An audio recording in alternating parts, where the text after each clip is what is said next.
and welcome to this, our second event in our speaker series on ethics in tech, brought to you by the UCLA Institute for Technology, Law and Policy, a new research center whose mission is to foster research and analysis to ensure that new technologies are developed, implemented, and regulated in ways that are socially beneficial, equitable, and accountable, and by the UCLA Center for Critical Internet Inquiry, an intersectional research community committed to reimagining technology, championing racial justice, and strengthening democracy through a mix of research, culture, and policy. My name is Michael Karanicolas, and I'm the Executive Director for the Institute for Technology, Law, and Policy. On behalf of both institutes, I will begin by acknowledging UCLA's presence on the traditional, ancestral, and unceded territory of the Gabrielino Tonga peoples. We have an incredible event today, which I'm enormously excited for. We have two guests with us.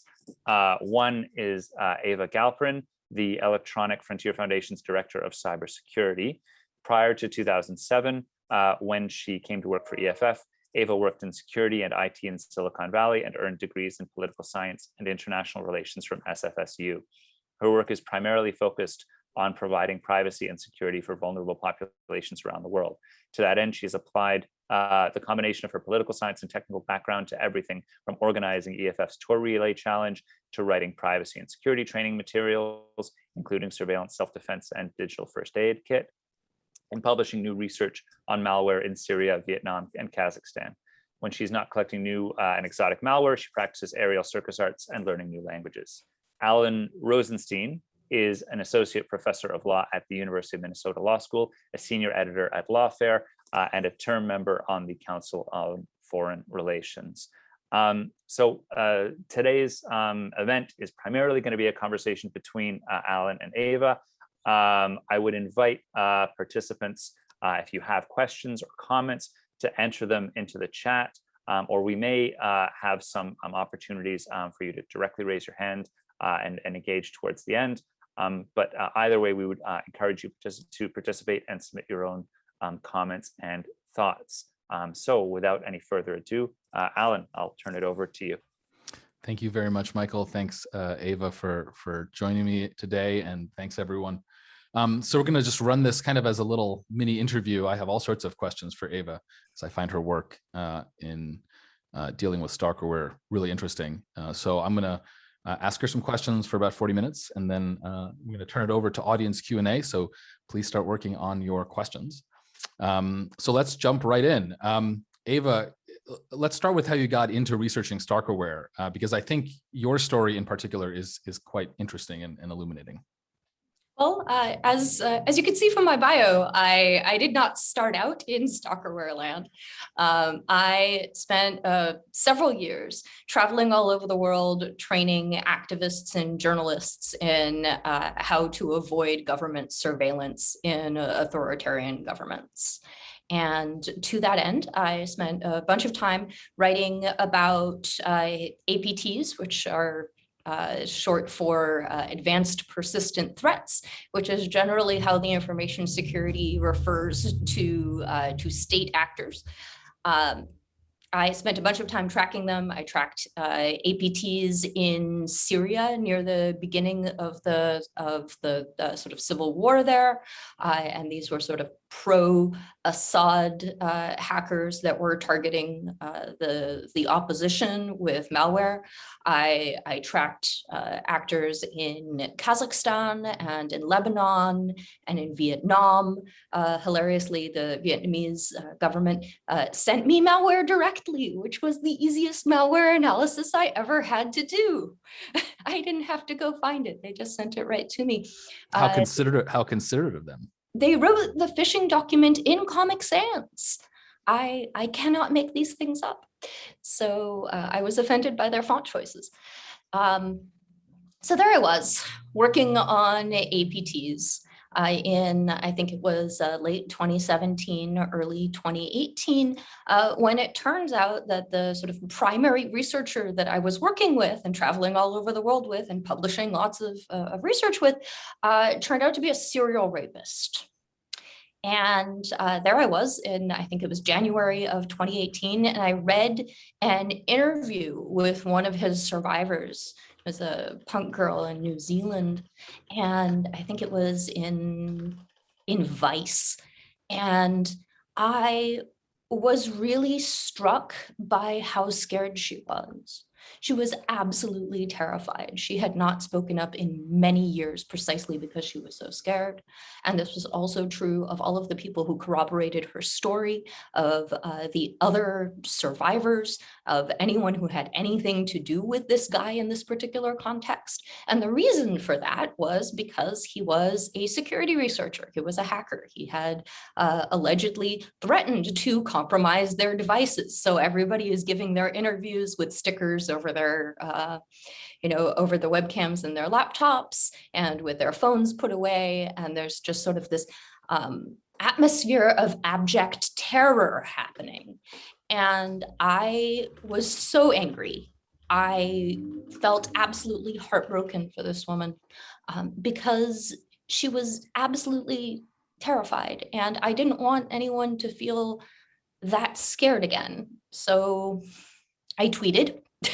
And the thing that I tweeted was that if you were a woman who had been sexually assaulted by a hacker and you were worried about the compromise of your devices, that you could get in touch with me and that I would make sure that your device got a full forensic analysis. What I did not anticipate was that this would be retweeted something like 10,000 times. And that I would hear from up to a dozen people a day, every day, until, let's see, the last time that I did an abuse case was yesterday. So I still hear from people and I still help people. But what I learned from this particular situation was that I thought that primarily the problem would be stalkerware. I thought that it would mostly be, sort of commercially available software that ended up on people's devices, and that people were having a hard time recognizing the stuff on their devices, and that is why they were scared. And I think that one of the most important things to learn about sort of the act of trying to help people is that all of my assumptions about what the problem was and what to do about it initially were incorrect. Like almost everything that I came across was account compromise.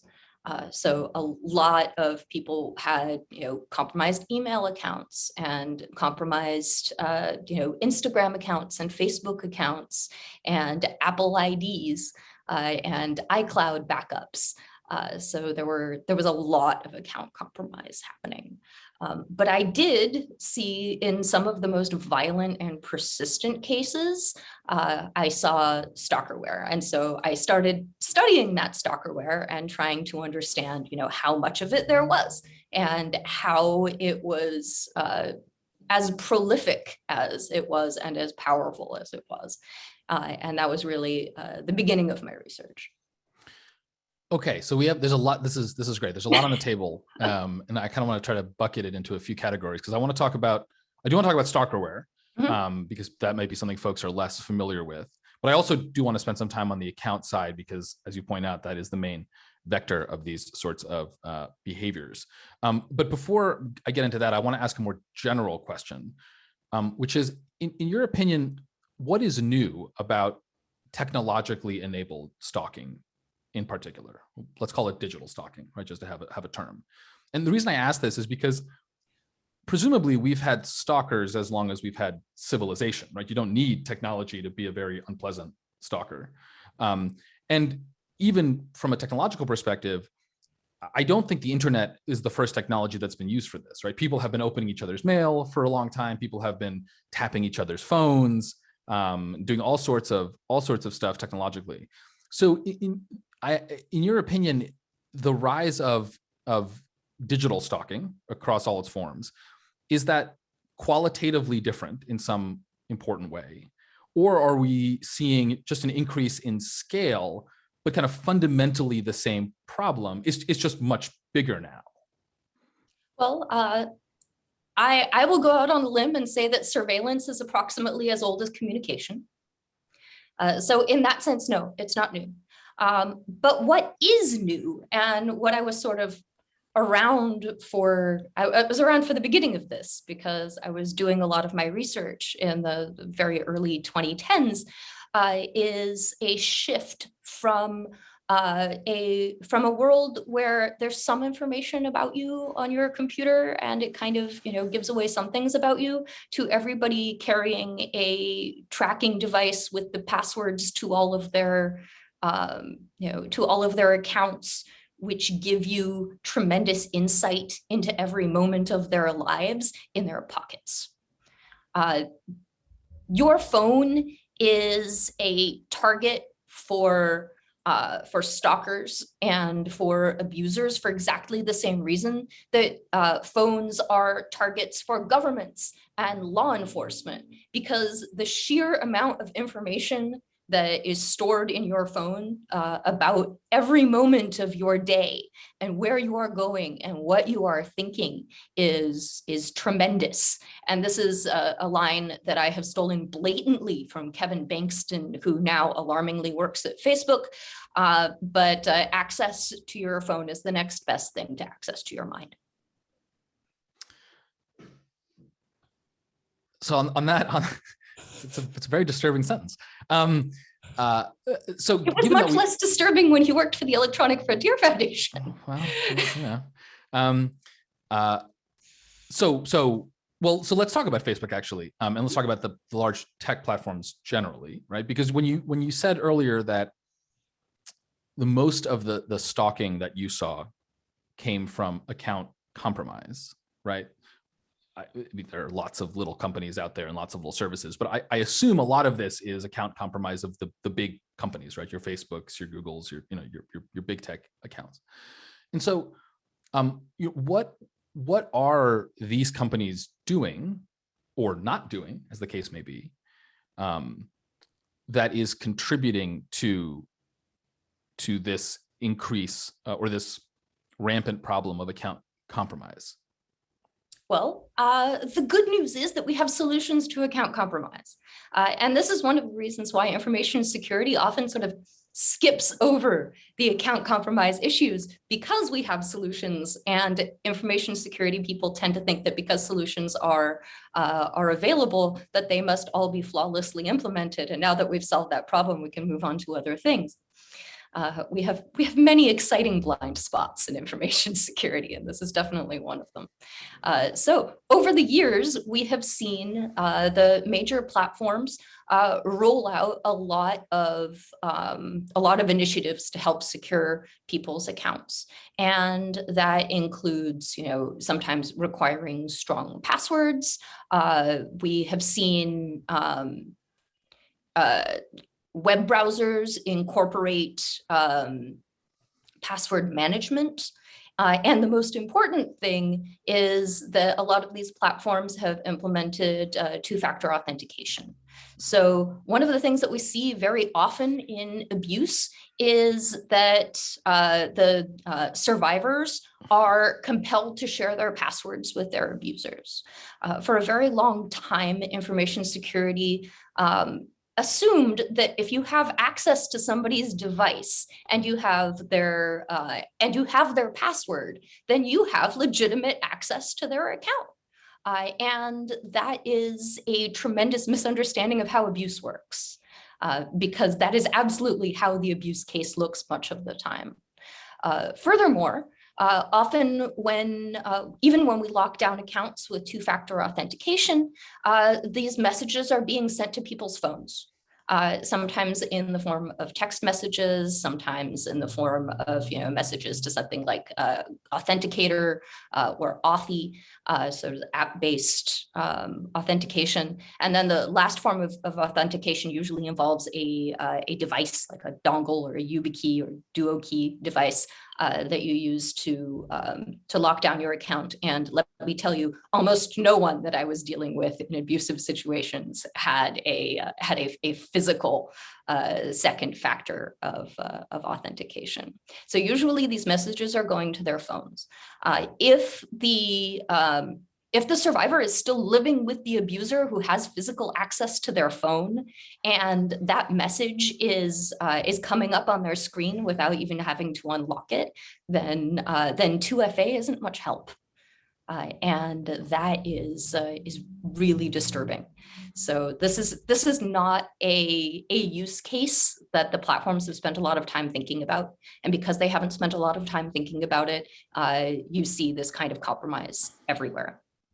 Is there an obvious, I mean, presumably this is not something that can ever be fully fixed, but is there sort of an obvious next step to this that's not just locking accounts and devices down more and more? So when I let me kind of give example from my experience. So when I was working at the Department of Justice, I worked in a classified environment because of the nature of the work I was doing, and you had to there was a hand sensor print and some codes and some other stuff and 7 more things, and then finally I could get into my computer and play Minesweeper, and that was totally reasonable given the environment that I was in and the nature of the information.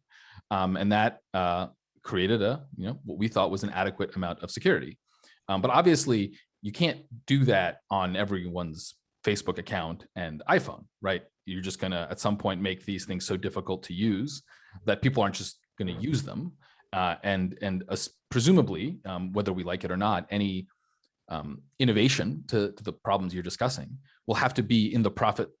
At least they will have to at least be compatible with the profit motives of these large technology companies.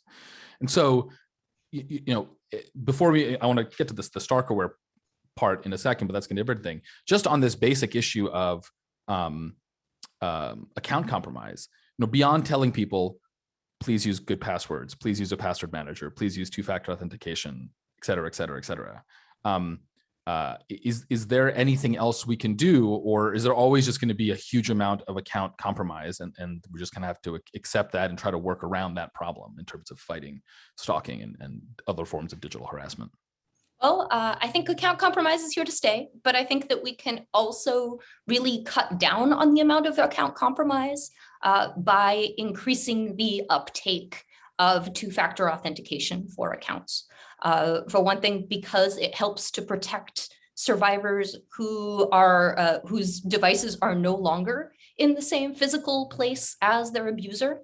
And I think also making it clear that there are settings that survivors can use to make sure that their second factor does not just show up directly on their screen immediately in a way that is not protected at all, would also be very helpful. So I don't think that we're ever going to be able to completely eliminate account compromise, but I think that there are still some things that we can do to remediate it.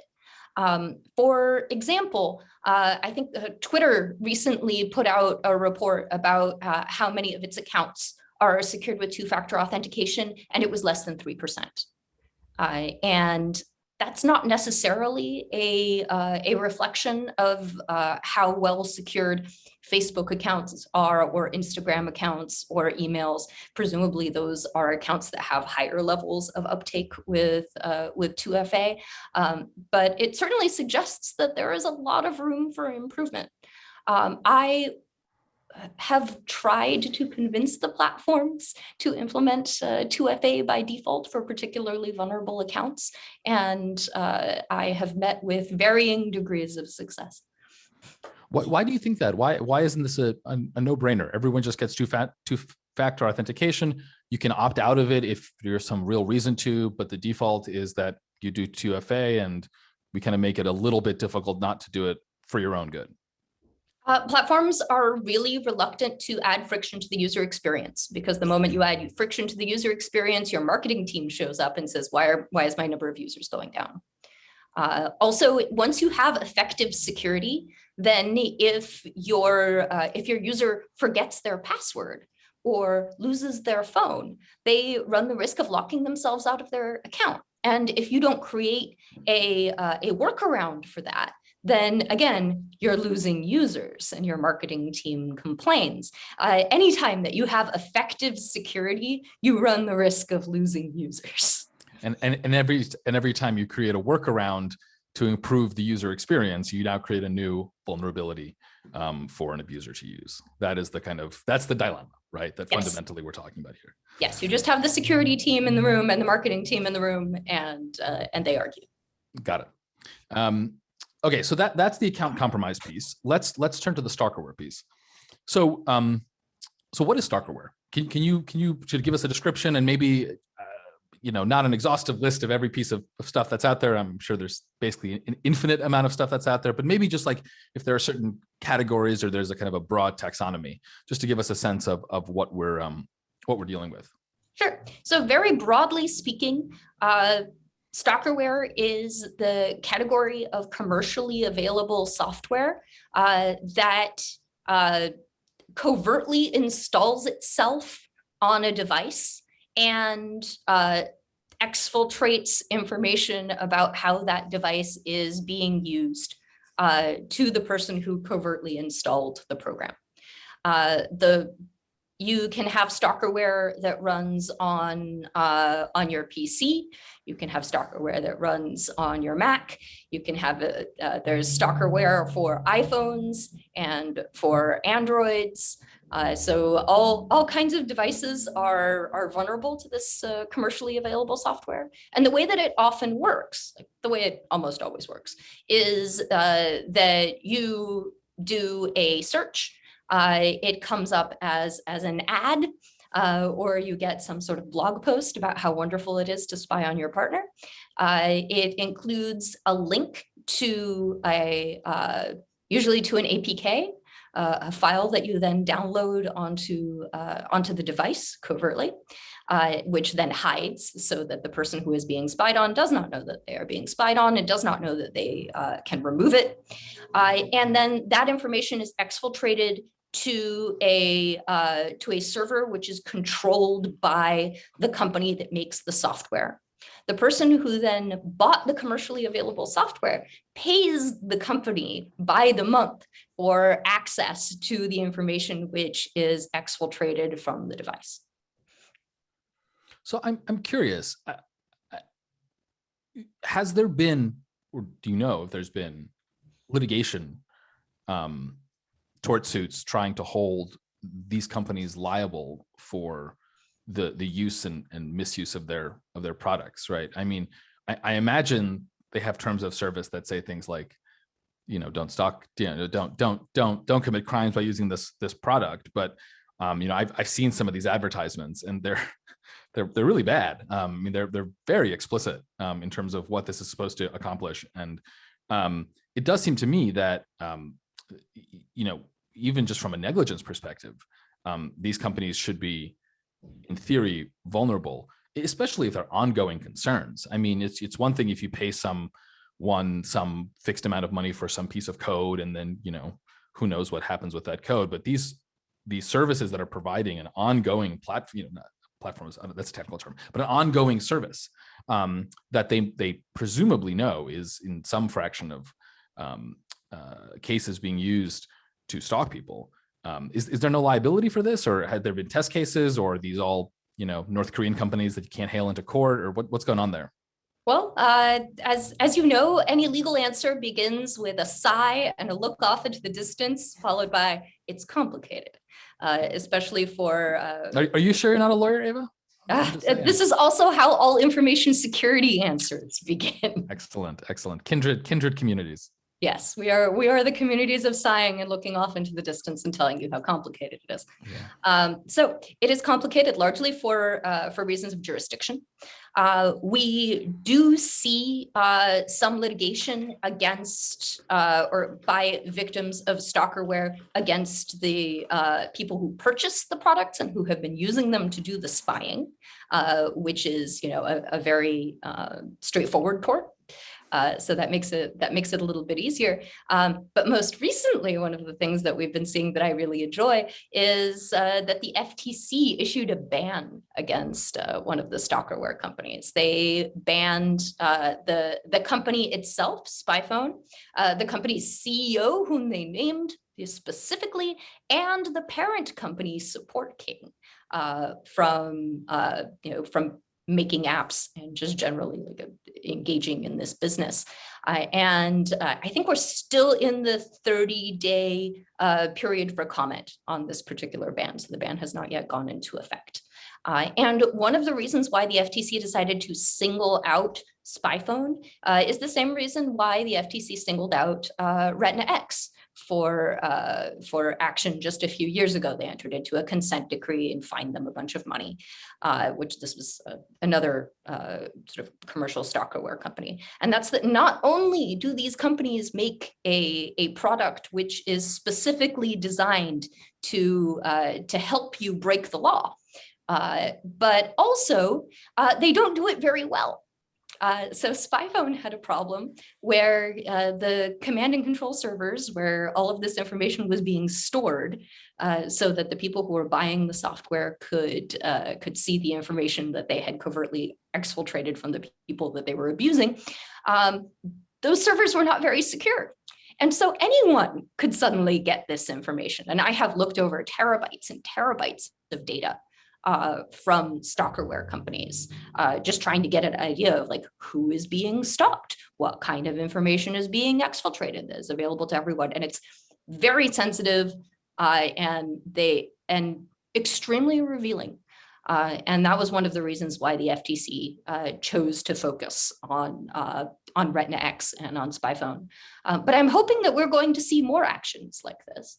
And I have also taken an approach that relies less on legal action and regulatory action, which was I went to the AV companies and I asked them why they were not already detecting this stuff on on PCs and on Android phones. And just to be clear, when you say AV, you mean antivirus? Yes, I went to the antivirus companies because theoretically there is an entire class of applications out there that's supposed to be sitting on your device, telling you whether or not there's stuff on your device that you don't want there. And it turns out that it was extremely bad at detecting stalkerware.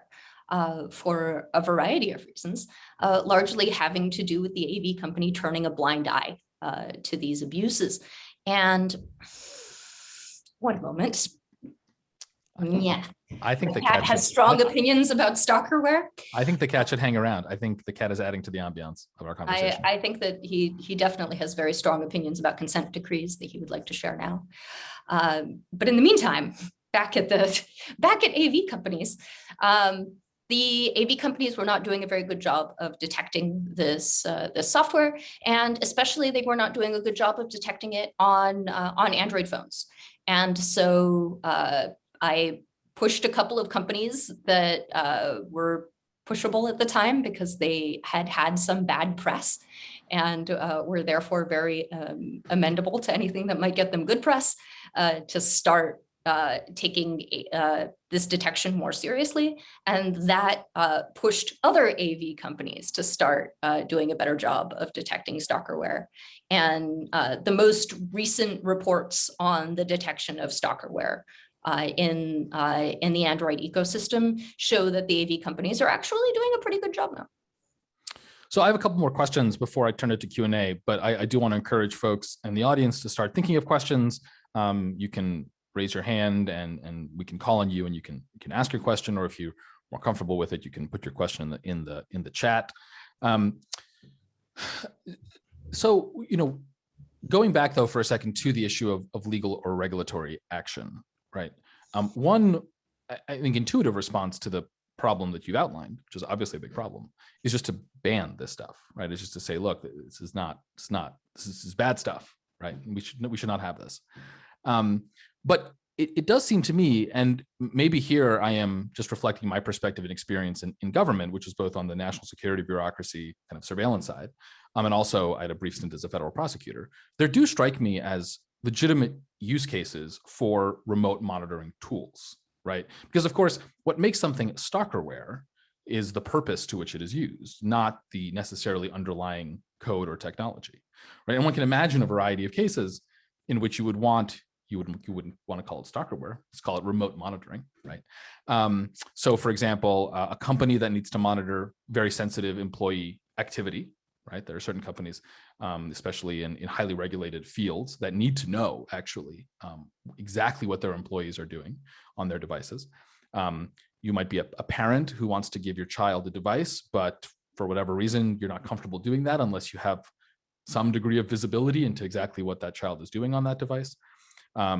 You might be a law enforcement agency that is involved in a lawful, properly predicated investigation that requires, we used to do this with wiretaps, but now it's probably in some cases better to do things by putting stuff on people's phones. So there does seem to be a non-trivial set of use cases for remote monitoring. And so this presents what is often called in the export control community, where this comes up a lot, a dual use problem, right? You have a product, a service, an object that has a good use and a bad use. And so you can't, well, you can, but it becomes a problem to just get rid of it. So the two questions I have are, one, do you agree with me that there is a real dual use issue here? This is that there are legitimate dual uses for this kind of software. And two, if you agree with me, what can we do short of banning this technology, right? Is it just a matter of going to the AV companies and making sure that they have these products in their lists so that people can have visibility into that? Though, of course, that wouldn't work in the kind of law enforcement context. What can we do if this really is a dual use situation short of just banning the technology? Well, to begin with, I really want to emphasize the problem of consent. For most of these dual uses, these uses would still work if the software was not hiding, if the software regularly made itself apparent and made sure that it was obtaining consent from the end user. For example, if you are tracking your children and you are not comfortable giving them a phone without knowing every little thing that they do on it, having them know that they are being tracked is not potentially harmful. Fooling your child into thinking that they are not being tracked so you can catch them doing something bad seems like maybe bad parenting. But I'm going to try to stick to legal and technical judgments. So I think that a lot of this dual use is not as apparent as it seems. Having said that, I am a security researcher. I take a lot of software apart. I use a lot of tools that allow me to see everything which is happening on a device. And often I use those tools in such a way that they are not regularly telling the person whose device I am turning inside out like a sock that this is happening. I always do it with consent because I am an ethical security researcher, but I definitely use a lot of tools that do not require this. And I work for the Electronic Frontier Foundation, which is the organization that got us the ruling that code is speech. So if we are going to start restricting certain types of code, we better have a damn good reason.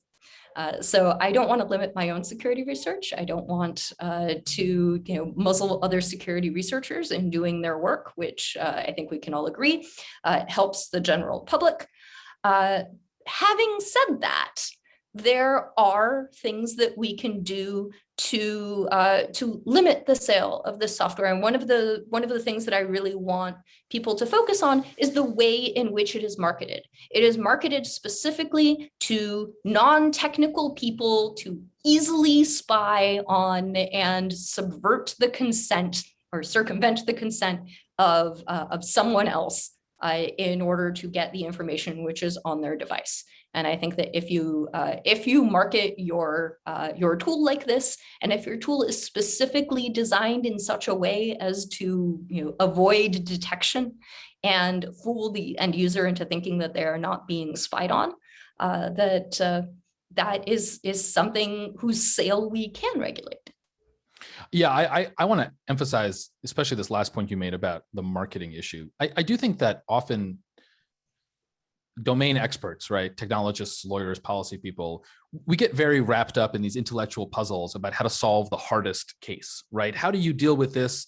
and then there's a second order thing, and then there's this exception, and there's this last thing, and then what if the really, really bad guy decides to get around it, all of which is important to think about. But in most of these cases, nothing particularly sophisticated is happening, and the people doing this are not themselves particularly sophisticated, right? Many of them are probably just opportunistic, right? They get some email, they say, oh, maybe I would like to stalk my ex-partner, and then they do it, right? That's not to excuse them, right? But most of these people are not criminal masterminds, and so I do think that all this dual use stuff and all this, that I just raised, I think it is relevant, right? And doing a full analysis, you want to take into account, but just the little things, right? Like not allowing people to market software that says, and I've followed your work, so you're the reason I know what these advertisements look like, but they're horrifying, right? Make sure your wife's not cheating with you, and there's a picture of a woman who's clearly just been battered by her husband. It's awful stuff. Just getting rid of that would probably go a long way, and then we could have another discussion about the marginal last little pieces.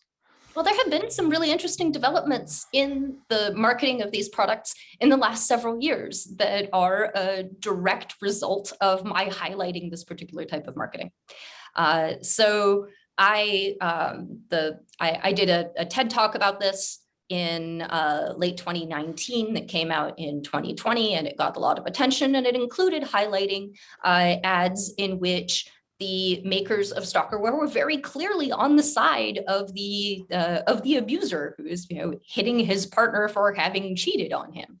That kind of advertising is now less common, precisely because of this kind of attention. But what you start to see is this sort of Jesuitical, wiggling around the issue, which is use this software to keep track of, or to secretly keep track of your children. Use it to track your elderly parents who may have fallen down, but don't use it to spy on your partners without their consent. This is really a trust building tool. And I am quoting directly from Stalkerware advertising. It's like how on the back of every box of Q-tips, it says, do not put this in your ear, which really raises the question of what the hell are people using Q-tips for if not putting them in their ears? I have so many questions. Yeah, so many questions. I put a link to the TED Talk, which is excellent. I highly encourage everyone to watch it. It's short, it's punchy, it's excellent in the chat. So last question before we turn it over to Q&A. So you mentioned the role of the antivirus companies in upping their game. What about the role of the mobile OS companies, right? So Apple and Google collectively run the operating system for basically every smartphone at this point. And so presumably they can do an awful lot to design their systems to facilitate or otherwise to impede stalkerware. Now, presumably some of that is downstream from some broader kind of policy choices they've made, right? Apple has a very locked down system. It's very hard. I mean, you don't really control your iPhone. You sort of control 3% of its computing power because Apple very closely regulates what you can do and cannot do on an iPhone. That's one reason I don't use iPhones. I kind of like messing around with my hardware. But it has some advantages. Presumably it is harder, or let me ask, is it harder, in fact, to put Stalkerware on an iPhone? And then if so, what is Google doing about this, right?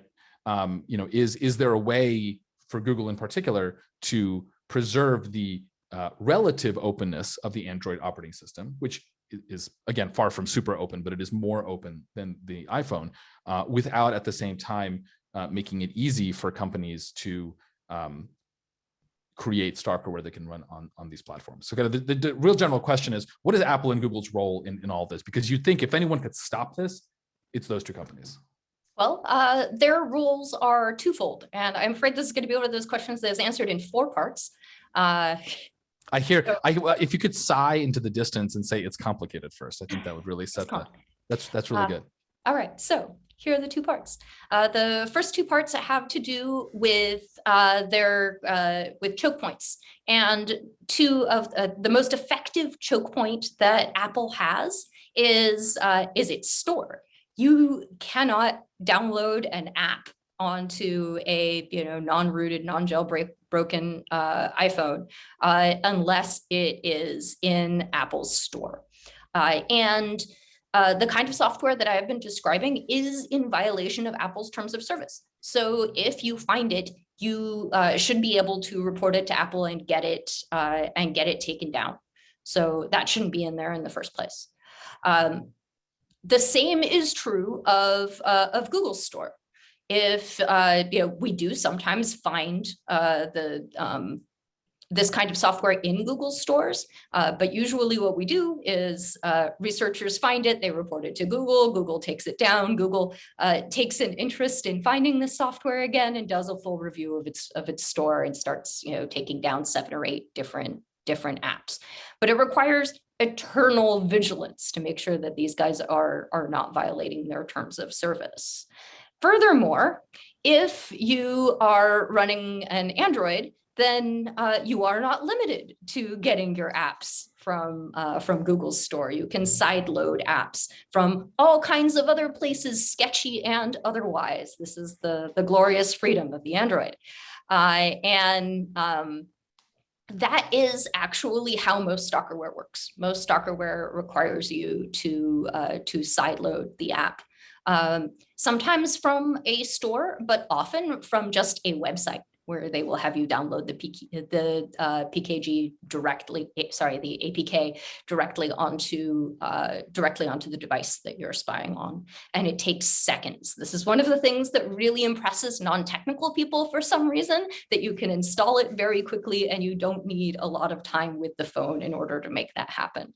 To information security people, this is obvious. To non-information security people, this is basically magic. I don't know why. Having said that, Apple's environment is much more locked down. And this means that they have a lot more control over the sort of stalkerware ecosystem. But it also means that there is no antivirus that you can install on your iPhone that will detect stalkerware for you, or indeed anything else. You are reliant entirely upon Apple. And a lot of Apple's fight against stalkerware and the various ways that stalkerware works on the iPhone happens in the dark.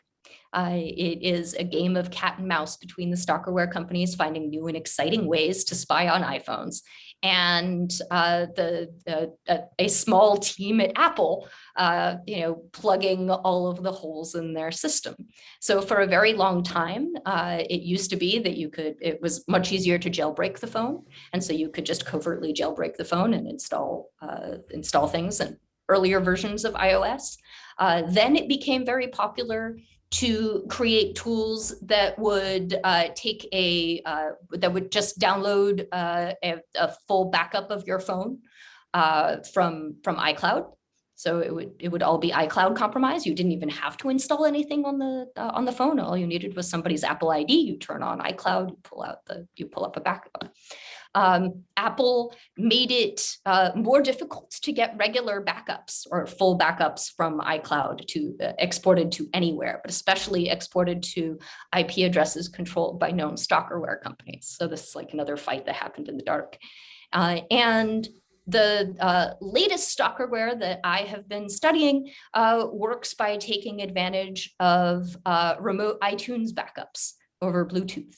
So you install the software on your device, you get your device near their device, and you try to do a backup in that way. So the threat landscape is constantly changing, which is very frustrating.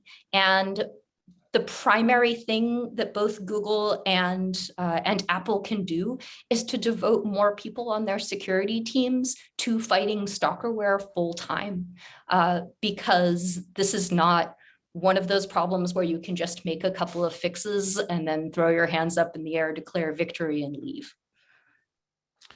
Okay, excellent. Well, so we've been talking for a while. I do want to make sure we have some time for Q&A. So again, I encourage folks to put your questions in the chat or to use the raise hands function in Zoom. The way we've set it up is that you cannot unmute yourself, but Lex, who is on the call, will Once I call on you, unmute you. So that's how we're going to try to do air traffic control in a group this big. So again, put your questions in the chat or raise your hands. So I'm going to start with one question that in the chat from Michael. We see informal pressure being brought to bear on tech companies all the time. See, for example, OnlyFans' recent moves to kick sex workers off their platforms. Why are these companies, which seem to be overly malicious in their design and function, why are they resistant to similar forms of pressure targeting, say, their finances? So, I imagine what this question is getting at is, right, you have these companies, especially those that provide these ongoing services. They have, they need their own payment processors, presumably.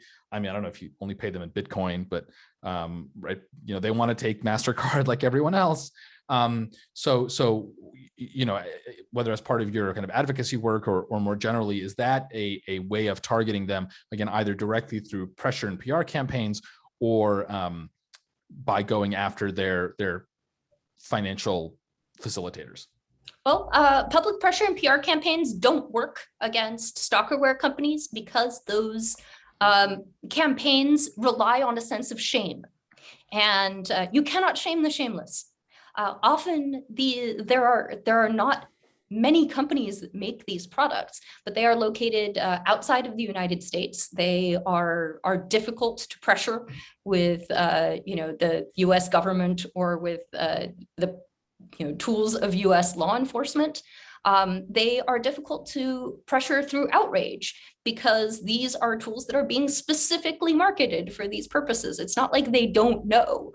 They are sometimes operating under a very thin veil of plausible deniability, but everybody knows that these are tools for abuse. And there is nothing that the makers of these tools can do to alter their tools to make them not abusive without also getting rid of the use case that they are made for. So yeah, public shame does not work on the shameless.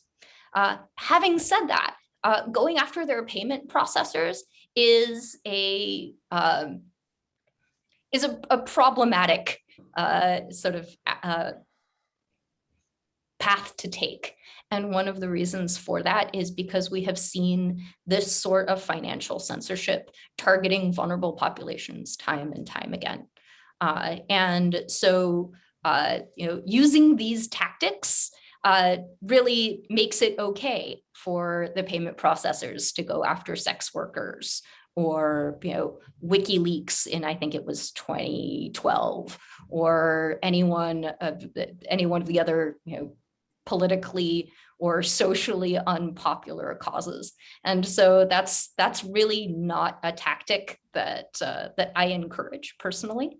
Additionally, these are services that frequently use Bitcoin, and Bitcoin is specifically created for the purpose of circumventing exactly this kind of financial censorship. So we could play the financial censorship card, but it would not reduce the use of this of these tools by much, and it would just drive up the use of payment in Bitcoin. And so I'm assuming that you would then equally you have similar reservations about, for example, targeting the hosting companies, targeting their DNS providers, sort of all of the infrastructure that has been used for various sorts of censorship. Even if in this case these are bad actors, you're sort of a slippery slope or kind of a setting a precedent concern. Yeah, I do a lot of other kinds of activism, and so I really want to keep my work consistent, which sometimes means leaving some tools on the table and not using them. Sure. Okay, so there are two really interesting questions from Estefania Perez, and I'm going to take them kind of separately because I think they're both worth their own answer. So the first is, what are the implications for newer technologies like AirTags as another device for employees to stalk employees? Although AirTags weren't made to track people's movement, if placed inside a bag, it can be used to track individuals. So I'm gonna embarrass myself. I actually don't. I vaguely. What are AirTags again? Like, I vaguely think I know what they are. I heard about them for a hot second, but I'm not an iOS ecosystem guy. They're like the Tile, but they're just Apple's ripoff Tile thing. Yep. Okay, so Yeah, I mean, so let's talk about that. I mean, we've been talking about whether it's surveilling phones or using Stalkerware largely as a kind of a software-based thing, but here the concern is essentially lowjacking your victim. Have you seen a lot of that going on, and does that raise any considerations different from ordinary Stalkerware? Yes, I have.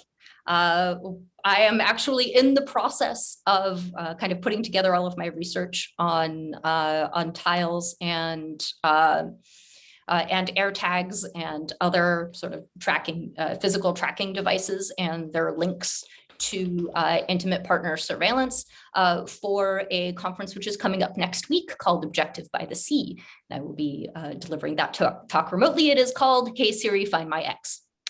And I just want to say, it's called Objective by the Sea. Mm-hmm, yeah. Just for that's a great pun. Apple's in-house programming language is called Objective C, and I really love that. That's nice. It's a very nerdy conference. That's a very clever title. So I spent a bunch of time on this, and specifically I spent a bunch of time yelling at Apple when the AirTag came out. So the tile has been around for a really long time, many years, and the tile right now is an object just slightly bigger than an American quarter, and you can use it to you can attach it to a thing that you are worried about losing. You pair your tile to your phone and over Bluetooth, and if the object moves too far away from your phone, you get an alert. Furthermore, if the object moves far enough away from your phone that you are out of Bluetooth range, this the tile talks to other phones that it finds with the Bluetooth app installed on it. And then tells you its map coordinates. So the idea is that if you attach this to your wallet or you attach this to your keys, this is how you find your keys in your wallet. This also works for your partner or their car, which is the most common use case that I've seen in intimate partner abuse. So Apple took a look at this whole market and they're like, we can do better. And by better, I mean worse. So what AirTag does is, instead of relying on a network of, on this sort of Bluetooth network of people who specifically have the app installed on their phone, Apple non-consensually turned every phone with Find My turned on into the network that their AirTag uses. So it works in exactly the same way, only with a vastly more powerful network. So you can go probably all day without coming within Bluetooth range of somebody with the Tile app installed on their phone, but try going through your day without coming within, say, 30 feet of an iPhone. That's much, much harder. So let me just make sure to clarify something. So when you say that Apple, without consent, has turned all iPhones into potential receivers for AirTags. Yes. I'm assuming, I mean, unless Apple has become very sinister very quickly, I'm assuming that means that it has, it's a way of increasing the fidelity, essentially, of the AirTag, because now it has more points to talk to. But it's not as if I'm an iPhone user who doesn't have AirTags, finds the whole thing creepy, that somehow my information is being disclosed. It's that I am now contributing to someone else's AirTag accuracy, which hopefully is because that person has lost their keys and not because that person is an abuse victim and has an AirTag hidden in the trunk of their car, right? Correct. Just to be clear of where this lack of consent is. Yes. So we're on the same page. Okay. But wait, there's more. So Apple did actually spend some time implementing some mitigations against stalking. They thought about this for 5, possibly 10 minutes. And what they put out was, to begin with, you can opt out in Find My. You can opt out of being part of this network. You are automatically opted in, which is super problematic, but you can go to Find My and you can specifically opt out. Furthermore, if you are using an iPhone and there is a AirTag that appears to be traveling along with you, it will alert your iPhone through Find My. So if you are being tracked by an AirTag and you have an iPhone, you have the ability to find out about it, which is a fantastic anti-stalking mitigation. And also, when the AirTags first came out, if the AirTag was kept away from the phone to which it is paired for more than 3 days, it would emit a beep. This beep was very quiet. It was about 60 decibels, so about the sound of your dishwasher. I could mute it by putting it between 2 cushions. I could also disable the beeping with a piece of tape and a paper clip. So it was not very effective. It was additionally, it was not effective if a person had hearing disabilities. And finally, the area in which these mitigations failed miserably in a way that made me so angry that I wrote an op-ed for Wired about it, was if you don't belong to the Apple ecosystem, you had no way of knowing that an AirTag was following you. So what Apple had great difficulty imagining, what their blind spot was not that you might be stalked, but that you might not have an iPhone. Yeah. So Apple has said that they are working on an app for Android and that it should be available by the end of the year. I will be watching out for this closely. In the meantime, I have definitely heard from victims of intimate partner abuse who have been stalked by both Tiles and iPhones, and by both Tiles and AirTags. And the frequency of stalking through AirTags has definitely been going up. So I want to get to the second part of Estefania's question, but Jumana just put in a very interesting question I think relates to what we're just talking about, which is, so I'm going to ask that first. What is the, quote, evolution of Stalkerware for the dreaded metaverse, and how scared should we be for how unprepared we are? I will say that every time I think of the metaverse, I get scared, though maybe that's just because I'm a techno coward by disposition. Is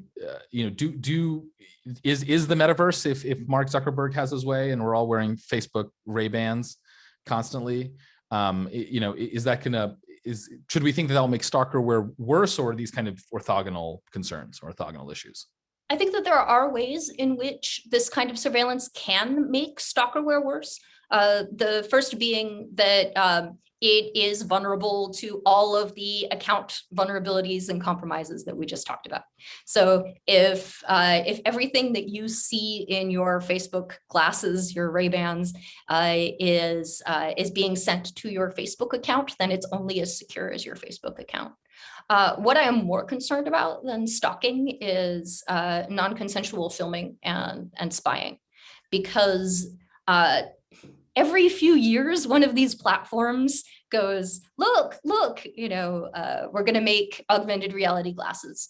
And every few years, it fails miserably. And part of the reason for that is that it has not been societally acceptable to film people without a very clear indication that that is what you are doing through kind of the raising of your phone, which is a very different thing than just turning to somebody wearing a pair of Ray-Bans and possibly having a little red light that may or may not be visible and that is extremely easy to put a piece of tape over.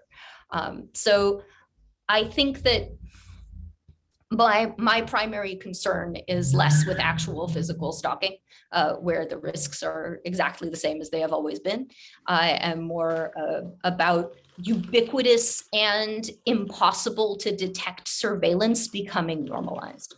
I think that that is tremendously dangerous. And if you think, well, it's failed so many times before, clearly it's just going to fail now. I recommend taking a look at the ubiquity of home assistants inside of people's homes these days. It did not used to be normal to have an always on recording device listening to your every word just in case you want to turn on the lights or play Spotify. And now that has been normalized. And let me tell you, that is also a method that people use for intimate partner stalking and surveillance. Yeah, I think that I appreciate that last point especially. I think we underestimate the incredible power of tech companies through their products, through their advertising, to shape social norms. Right? It used to be that pulling a phone out, walking along the street with your head looking at a phone would be considered crazy looking, right? And now that's what we do all the time. Similarly with Alexa and all these home assistants. And so I am, my main concern with the augmented reality glasses, for example, is just that it will normalize the idea that all of us should expect to be filmed by other people all the time, because it's going to be because people are non-confrontational. They're not going to want to rip other people's Facebook glasses off their heads constantly. So I appreciate that point. So let me go back to Estefania's other question. Estefania, my apologies. Estefania's other question, and then we have a live caller, as it were. So Estefania's other question was, secondly, what are the legal implications surrounding surveillance inside homes to surveil domestic workers? Oftentimes there are cameras inside homes, but domestic workers who are highly vulnerable are either unaware or, due to their legal status, fear raising concerns.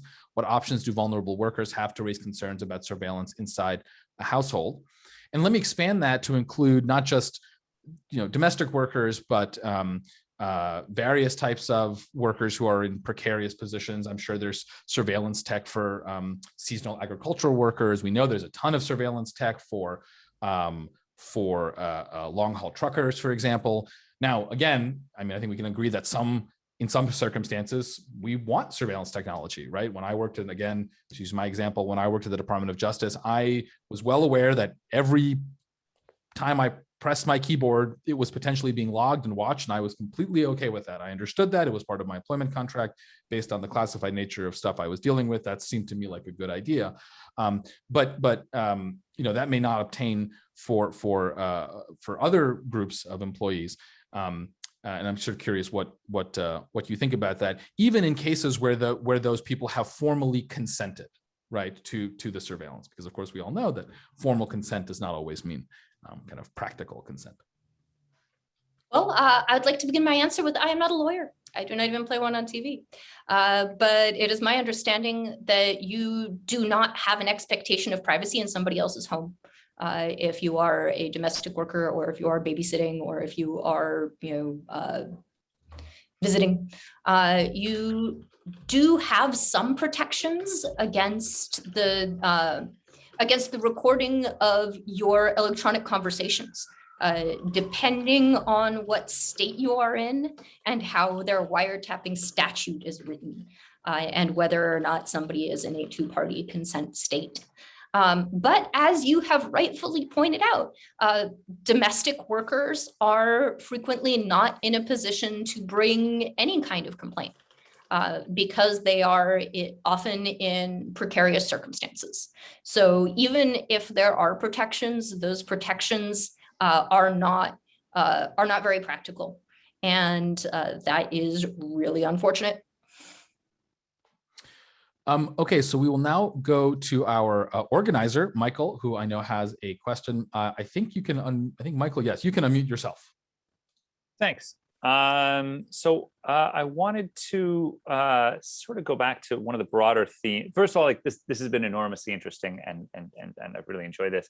I kind of want to go back to one of the broader themes of our series, which is around ethical challenges across the tech sector and ethical challenges that kind of permeate the tech sector. I understand Eva's work is touching on a particularly toxic area of the tech space, but I wonder if, as somebody who has worked in this space for a while and has worked across different aspects of the tech industry, you see these challenges as either reflecting or growing from broader problems of misogyny across the tech industry, and whether you see a connection there as this sort of flowering out of that, or is that reading too much into this, and is this just, if you have technologies, bad people will use them for bad things, and that's sort of human nature twisting things in a negative direction, as will always happen. Well, I'm going to go with ¿por qué no los dos? I am hesitant to blame all of the ills on the world on misogyny. I talk to all kinds of victims of intimate partner violence, and I would say that the breakdown that I get, which is not necessarily reflective of the broader breakdown, because my original offer went specifically to women who had been abused. The breakdown that I get is about 2/3 women and 1/3 men. The vast majority of the spying that shows up on my doorstep is men spying on women, but I also see men spying on men. I see women spying on men. I see women spying on women. And one of the really interesting aspects of the kind of spying that I see is sometimes I see victims of abuse spying on their partners as a way to win back control.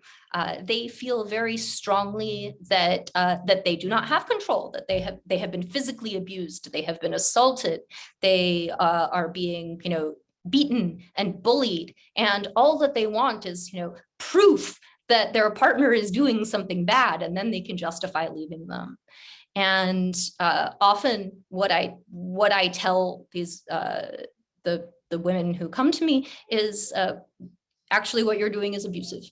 And the fact that you are being abused does not justify it.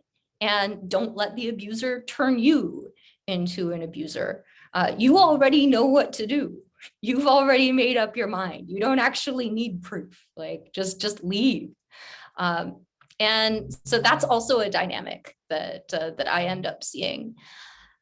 Having said that, there is still a very common belief among people that spying on your partner's phone is somehow okay.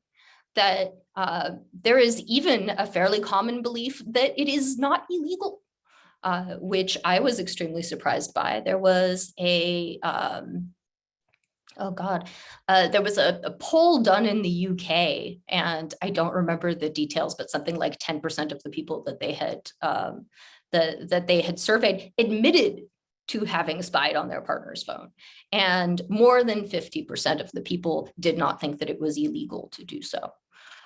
So I think one of the things that we really need to change is just the norm surrounding this kind of abuse. There's a lot of talk about the ways in which this surveillance leads to abuse, and not enough talk about the way that this surveillance is in and of itself abusive. So I am a big believer in finishing meetings early, giving people a couple of minutes of their life back. And we've had a wonderful conversation. So I want to thank everyone for joining. I want to thank Michael for organizing this. I want to thank Eva, obviously, for participating and answering all our questions. I want to thank you in the audience, and thank you all for your questions in the chat. I'm sorry I wasn't able to get to all your questions, but I really appreciate it. And I think with that, we'll leave it there.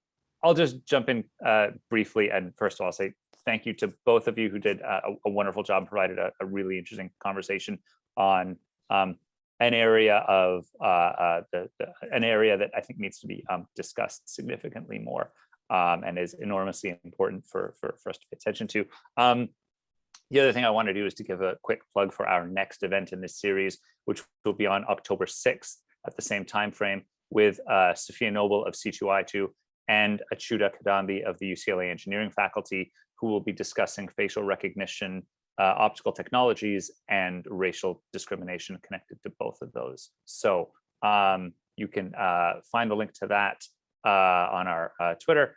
And thank you so much for joining us, and hope you can join us next time as well. And until then, thanks so much.